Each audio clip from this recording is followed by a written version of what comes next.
Assalamualaikum warahmatullahi wabarakatuh.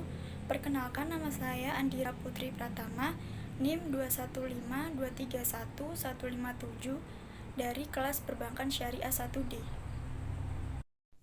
Assalamualaikum warahmatullahi wabarakatuh. Perkenalkan, nama saya Destri Aliana Hestinengse dengan NIM 215231156, kelas Perbankan Syariah 1D. Perkenalkan, nama saya Miftahul Halimah, NIM 215231155. Nama Muhammad Hidayatul Rahman, NIM 215231146, kelas Perbankan Syariah kelas 1D.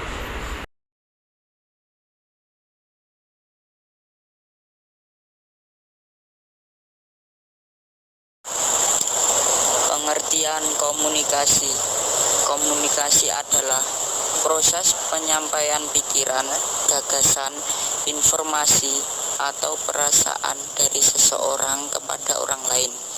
Komunikasi merupakan proses di mana seseorang berusaha memberikan pengertian dengan cara pemindahan pesan atau berusaha mengadakan persamaan dengan orang lain. Komunikasi dapat berlangsung jika ada komponen atau unsur, yaitu sumber atau komunikator, pesan dan sasaran atau komunikan. Kata komunikasi merupakan unsur serapan dari bahasa Inggris communication yang secara etimologi berasal dari kata Latin communicatio atau komunis yang berarti sama makna.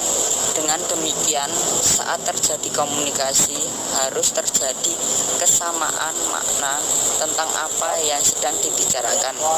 Selain kesamaan makna, bisa juga terjadi adanya kesediaan menerima suatu paham atau suatu keyakinan untuk melakukan atau untuk tidak melakukan suatu perbuatan.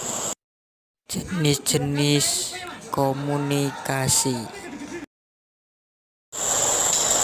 Jenis-jenis komunikasi yaitu 1. Lisan. Komunikasi verbal adalah penggunaan bahasa untuk mentransfer informasi melalui berbicara atau bahasa isyarat. 2. Nonverbal. Komunikasi nonverbal adalah penggunaan bahasa tubuh, gerak tubuh, ekspresi wajah untuk menyampaikan informasi kepada orang lain. 3. Tertulis. Komunikasi tertulis adalah tindakan menulis, mengetik, atau mencetak simbol seperti huruf dan angka untuk menyampaikan informasi. 4. Visual. Komunikasi visual adalah tindakan menggunakan foto, seni, gambar, sketsa, bagan, dan grafik untuk menyampaikan informasi.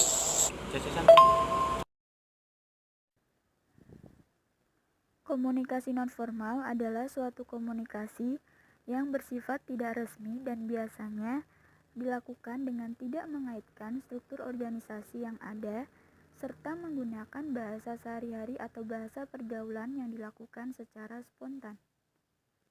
Komunikasi nonformal berfokus pada tujuan organisasi melalui pembinaan individu-individu yang terlibat dalam pencapaian organisasi. Komunikasi nonformal biasa digunakan antara pemimpin dengan bawahannya atau sebaliknya untuk mengkritik hasil-hasil dari komunikasi formal. Kegunaan komunikasi nonformal meliputi 1. Sebagai refleksi terhadap kebijakan-kebijakan yang ditetapkan. 2. Sebagai pengikat hubungan antar individu. 3. Mencairkan suasana ketika komunikasi formal mulai tegang.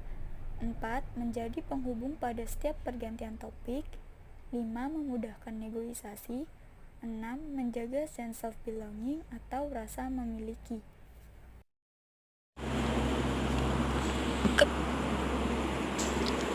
Struktur.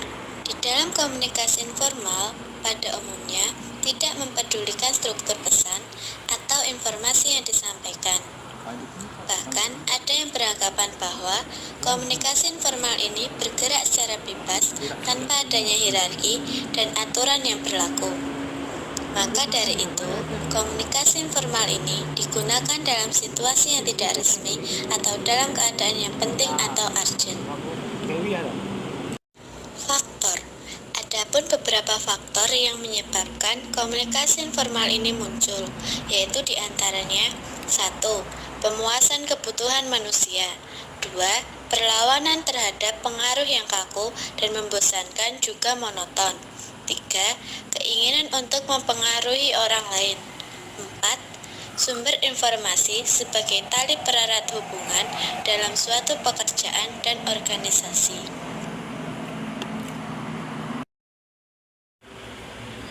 Proses komunikasi non-formal. Yang pertama, akan adanya beberapa pesan, diantaranya pesan 1, pesan 1A, dan pesan 1B dari berbagai sumber yang diterima oleh komunikan.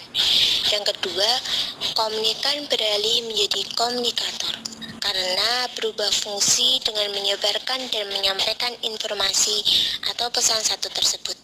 Pesan 1 pun berubah menjadi pesan 1C karena adanya variasi pesan yang dia terima. Yang ketiga, komunikan menyebarkan pesan ke komunikan lain, namun terdapat pesan 1 lainnya yaitu pesan 1D. Dan yang terakhir, hingga terdapat 2 golongan, yaitu komunikan pesan 1C dan pesan 1D dan komunikan murni pesan 1C. Peranan komunikasi nonformal. Fungsi dari komunikasi nonformal menjalin hubungan sosial, kekerabatan, dan persaudaraan dalam suatu kelompok informal. Walaupun komunikasi nonformal ini dikategorikan sebagai pesan rumor atau pesan yang masih belum jelas sumbernya, namun komunikasi nonformal ini dapat berfungsi pada kebutuhan sosial. Karena dengan adanya komunikasi nonformal, seseorang dapat mempengaruhi individu lain dan mampu mengatasi kebosanan.